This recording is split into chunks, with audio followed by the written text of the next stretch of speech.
Hello, everybody, and welcome to another episode of Encourage Mindset. I'm your host, Ethan Vandehyve.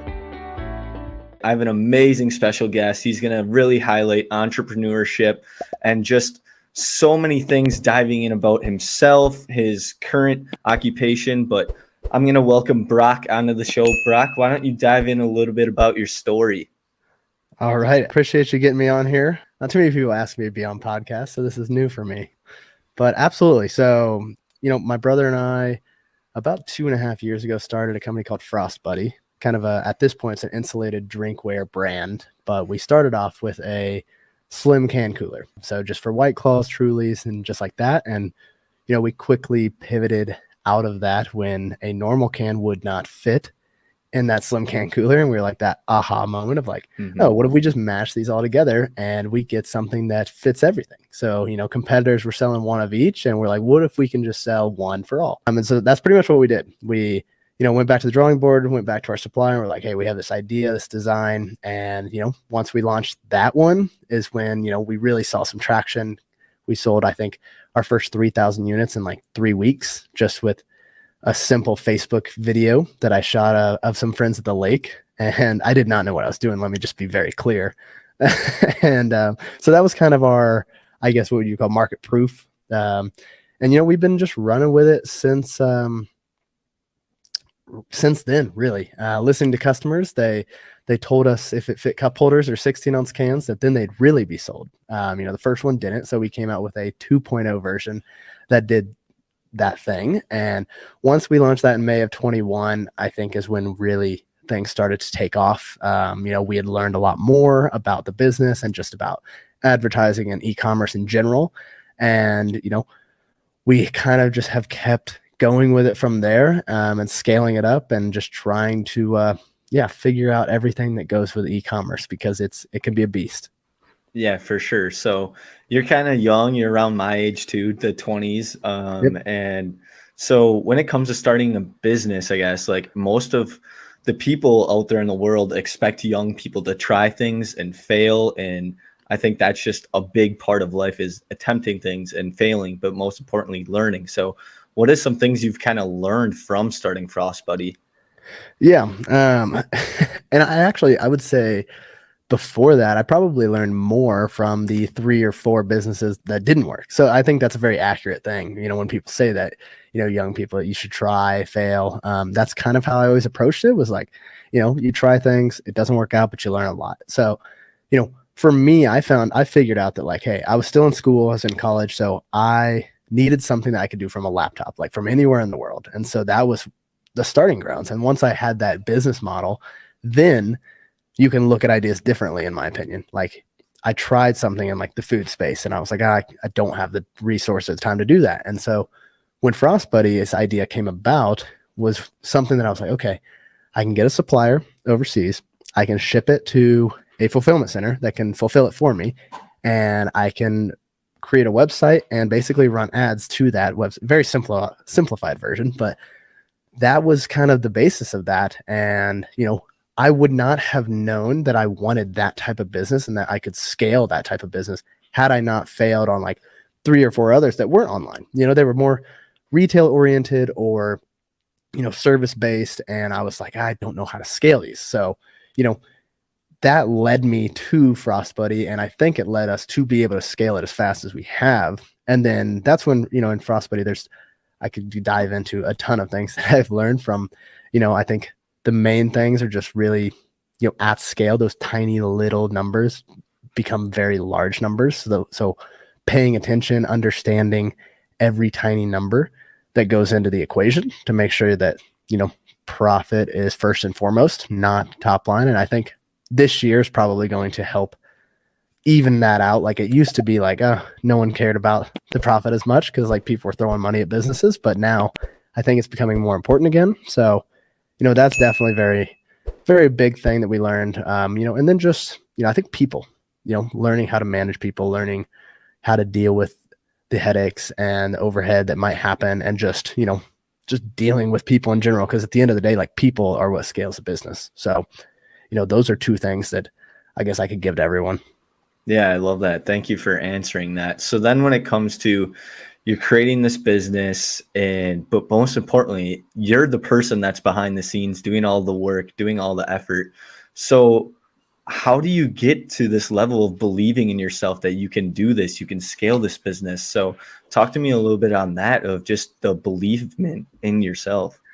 Yeah. I don't think I've ever had a huge problem, I guess, in that area. I think that's a lot of people's, initial barrier, right? Is like, can I do this? Like, am I the right person? But like, I've always been one that like, and I don't know if that's just from family instilling that in me, but like, if I see someone else do it, I'm like, oh, well, there's no reason that I can't do it, because like at the end of the day, we all have the same amount of time. We're all human. We have the same skill sets that we can either learn or, go find people that know it.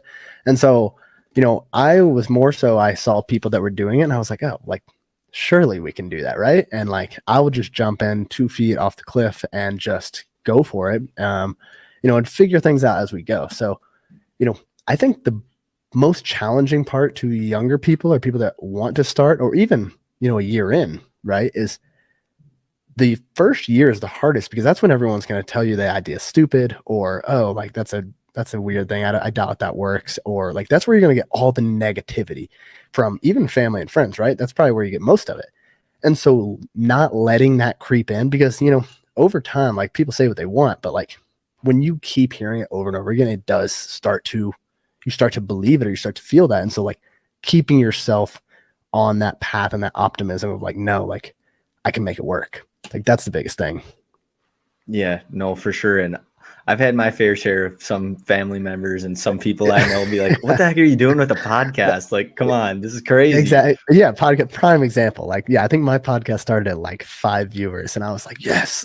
Yeah, no, really. And especially when you get that first person to reach out and be like, hey man, that was a great episode. You're just like, cool, well, I'm going to keep producing them. Awesome. Exactly. Like, yeah, you will get that, like, you'll get that credibility from people, and you'll get some people that do support, and you just got to take those and take the small wins. Yeah, for sure. And I've been seeing that all over on LinkedIn with your just business, promoting it and sharing it. You created this Facebook channel a little bit, if you want to talk about that, where all of these people that love your product will share information. That's crazy awesome. Yeah. So the Facebook group, and a lot more people have been asking about this. And honestly, it was one of those that I didn't really think it would be that crazy. I thought other businesses had it. And so I actually saw a couple other businesses that had Facebook groups. I didn't know what it was. I'm not in one. I don't get on Facebook. Heck, I think I had it deleted for the first, like, for all of last year. I didn't even have the app.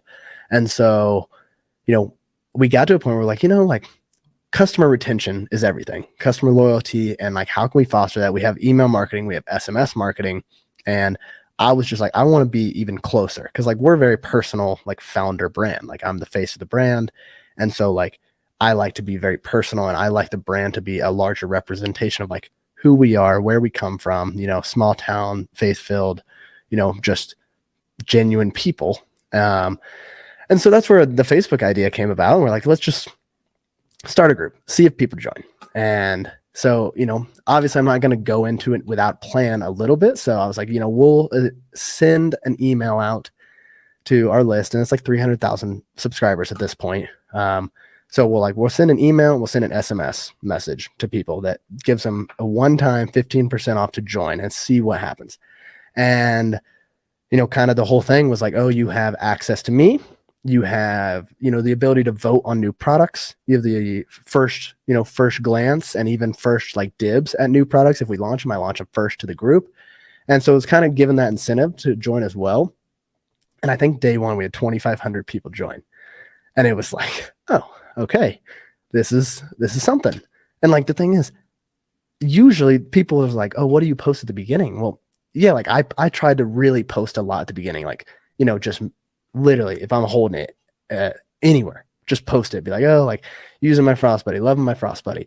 And then it just took off. Like, people post, there's like 50 posts a day of just people just at their job or at home, like, they'll just post their Frost Buddy and be like, oh, how awesome is this? Or they'll talk to each other. And like, I think I've literally made like best friends in the group from like, they're just Frost Buddy fans. And so, we eventually put it into our flows, and now it's kind of an automated thing that every person that buys, they'll eventually get an email that's like, hey, like, you know, we appreciate you being a loyal customer. Like, if you want even further, like, join our VIP group. And so we've really just done it that way. You know, now we're up to, I think, 14,500 people in the group. And like, I have a lot of like software companies that I work with that are in the group, like, and they're like, dude, your group is more active than anyone I've ever seen. They're like, it is a cult. And it is insane. Like, they will help me with anything. So it's pretty cool. That's I always awesome. tell everyone, like, definitely start a group. Like, if I could have started right at the beginning, we'd probably be at like 30,000 people. That's crazy. That's awesome. Great story. And just seeing how it went from an idea to testing it, trying it, and now it's just going kind of crazy off the walls. It's awesome to hear. So back to this thing about you creating these businesses during college. This is kind of why I want to dive into your mindset a little bit. Do you think where you went to school made an impact on everything you know in allowing you to implement maybe some strategies or anything else to be successful for your business? Or are you kind of maybe seeing all these social media posts where it's like, why college? You don't really need it. Like, where do you kind of stand on that? College is a tough one. And I do have a stance on this because I think for entrepreneurs, college, in terms of academics, is pointless. I don't think it helps.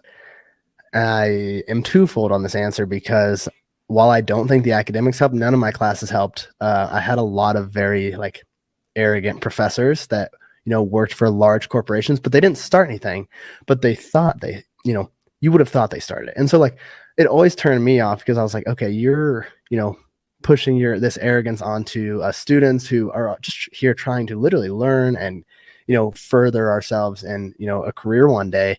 And you're just really telling us how great you are, but you didn't actually start anything. Like, and so that always irritated the heck out of me. And so I don't think the academics are there, but the networking, I think, makes college worth it. So I went to Indiana University in Bloomington and the Kelley School of Business. I was in the business school, which is a very like top ranked business school. And so what you get with a top ranked business school, more than anything, in my opinion, is some of the professors, you know, do have amazing connections and they're amazing people and they want to help the kids at all costs. And so like some professors, heck, some of them saved Frostbuddy, like literally.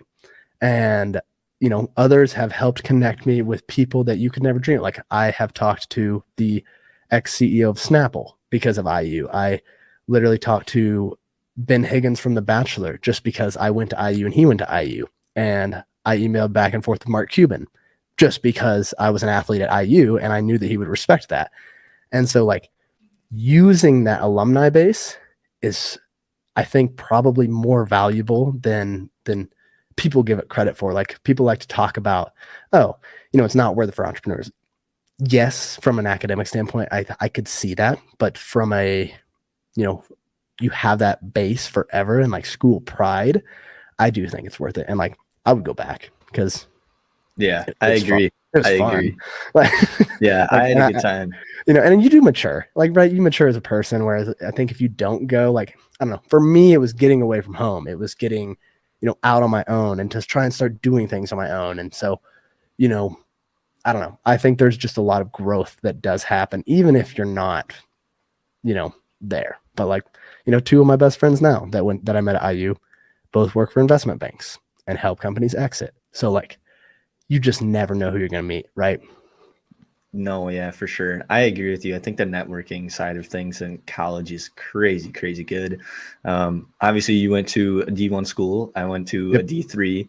So your professors, I would say they're probably a little bit different. And obviously, the school I went to is Wisconsin-based, so a little bit more different as well. But I would say the networking, the ability to attend some events and like just the people that you meet that also went to my school. It's like, wow, that's actually pretty impressive. Like, can't believe that guy went here or that girl went here. That's awesome. So I agree. You do see that a lot, especially on LinkedIn. Like, I love the education part that you're like, oh my God. Like, I found out the Dr. Squatch founder went to IU. And I was like, no freaking way.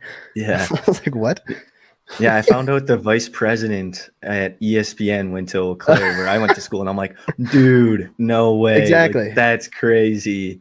So And it's just sort of like forever. It no matter even if Frostbuddy flops or if it gets huge and we do sell one day, like no matter what, like if I do make it, I guess if someone were to come to me and like say they were an IU kid, like I'm sorry, I just have the soft spot because it's just yeah, there. I don't know. yeah, I agree. So are you gonna one day create more businesses, or is that the plan, or stick with this one? Kind of, what's your thoughts on that? I would.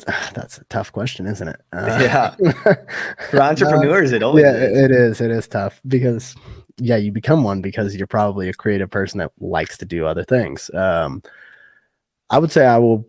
This would not be the last one. I think the goal would be to create something here big enough to where if I do other things, it's much less, maybe less stressful, much less back against the wall. Like I'm all in, all the chips are here. Like to have chips that are already in the bank would be probably better, so that you can just kind of do, either help other people, other businesses as like an investor or, a partner to help them.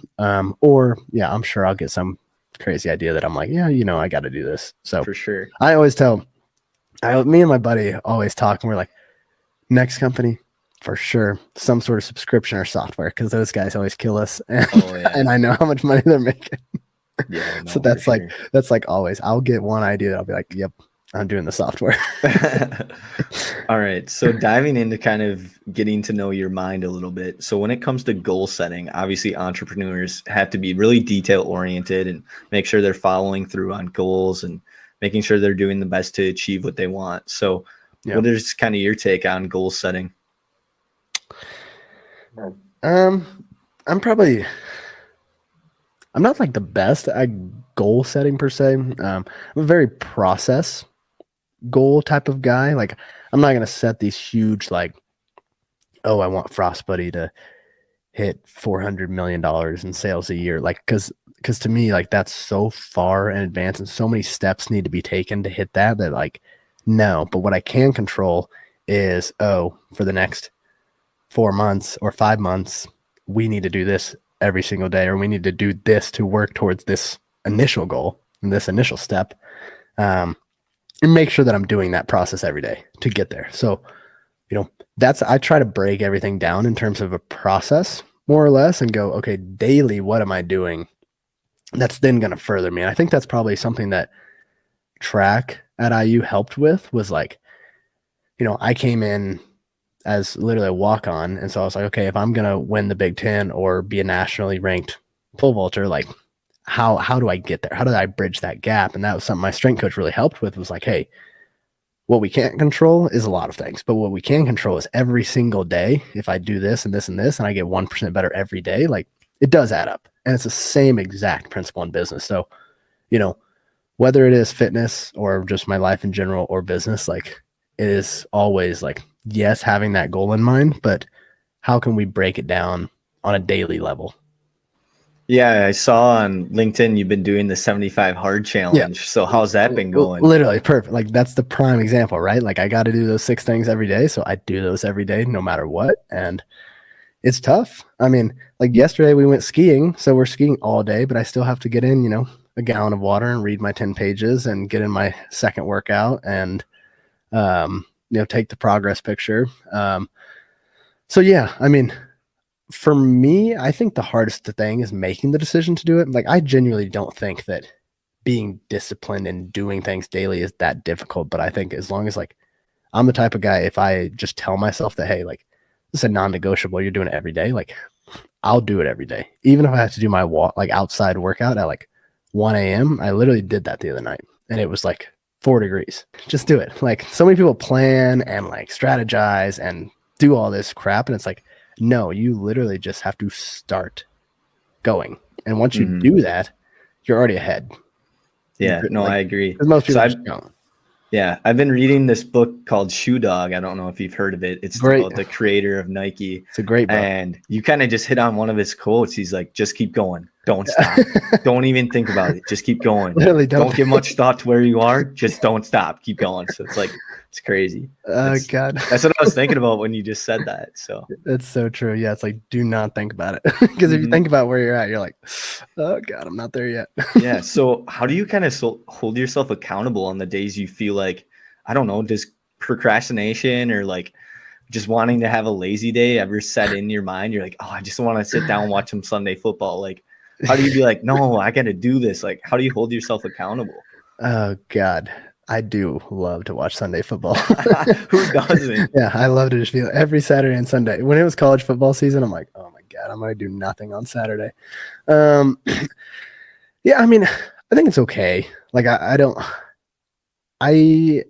can talk about like the hustle grind culture, but I don't agree with that. Like, because at the end of the day, if you do that for 3 months and then you burn out and you're like, oh, I'm so sick of this crap. Like, I had one coach that always talked about like, don't let today ruin tomorrow. And I think it's a very valid point. Like if you work so hard today that tomorrow you're just brain dead or physically dead, like you just can't even do anything, like it's not worth it. So, I do have the lazy, and I still will watch football, but we'll know, me and my brother will know that like, hey, we got to work out at, 4 o'clock. If there's a game on, like we have a TV down here. So we're like, we'll have the game on, but we're not going to be in tune to it. So I don't know. It's just kind of like workouts are always non-negotiable. Like we're going to do it no matter what. So yeah. And in frostbuddy terms, like some days I won't do as much. Like some days I'm just like, man, I just cannot do it. And that's okay. Like it's fine because tomorrow the work's still there. And for the next 1,000 days, it's probably still there. So like, there's no timetable. Yeah, no, I kind of agree with what you're saying there. So, is there anything else you kind of want to share today on Encourage Mindset at all? Like maybe something motivational or something entrepreneurial or maybe something else? Doesn't matter, but love hearing your words of wisdom today. my 24 years of wisdom. I know. Yeah. Crazy, right? I think, because I try to talk to, when I post and when I talk about things, I try to talk to people that are maybe where I was 2.5 years ago, like haven't started or maybe failed on something, don't know where to start. So, I think always going for it, right? And always thinking big. Like the second you stop thinking about how you can continue to get bigger and how you continue to grow, you literally start falling back. And that's not just business. Like that could be fitness, that could be like there's no such thing as maintenance, in my opinion. And so, just remembering that as you get deeper into, the real world, I guess, to keep thinking big and to keep, putting yourself out there and getting in those risky positions or uncomfortable positions, because that's where you ultimately grow, right? And then I think, besides that, just, yeah, I don't know, just, know that you're human. Like everyone else has done it and other people do it. We get the same time, we got the same mind. And so, there is never a point where you should look at someone and be like, I can't do that. Unless it's like LeBron playing basketball. You can't do that. Like I can't do that. But like if it's in business, like odds are you can find a way. But yeah, physical attributes, there's just some things I can't do, right? Because otherwise I would be playing in the NBA. Probably way more fun. Yeah, or you'd be a Olympic track athlete. I don't know. They still don't make that much money. I'd probably pick the NBA. Yeah. Oh, for sure. I don't know. I actually am not a huge MLB fan, but I think I would take the MLB route based on pay. That's fair. And longevity, right? Yes. Yeah, that's you fair. You can be playing. So like, well, Tom Brady's an exception, but he's an exception. Yeah, I'm not playing football. I'm not gonna get, because I played that for 4 years and that was like, I don't need to. I don't know how those guys even get up in the morning. Yeah, especially after some of those hits, it's like, man, how do you even want to get up in the cold? Like Aaron Rodgers gets rocked. It's like, holy cow, man, how do you want to get up and throw the ball anymore? Oh my God, it's so true. I could sit here and talk football and sports all day with you, but thank you for sharing motivation and some mindset things. And I really appreciate having you on, gotten to learn some wisdom from an entrepreneur, because I mean, my goal is to hope in the next couple months I can start a business. So this is great for me to learn. Hey, I'm glad I could help. If I can, I always say if I can help one person, like it's literally all that matters. Because at the end of the day, like, I'm going to be faith filled and God will let things fall where they be. So, I think helping people is definitely like what we're here for. So, absolutely. I appreciate you having me on. And yeah, if you start a business, you have any questions, just let me know. Yeah. See Well, what you I can for do. sure need to get on more podcasts. Yeah. Like, come on. Oh my gosh. I know. I do need to. I'm I'm I'm so bad surprised about you time. don't get asked a lot, or do you? I do get asked. I'm very Yeah. to take the time to do it. I'm just very bad at it. All right. Well, I appreciate you Yeah, hopping on mine. I really you caught appreciate me it. at a great time. Great. Great. Perfect. Awesome. Well, you take care, and obviously we'll be in touch. So All right. take care and enjoy the rest of your day. Hey, sounds good. Thanks so much.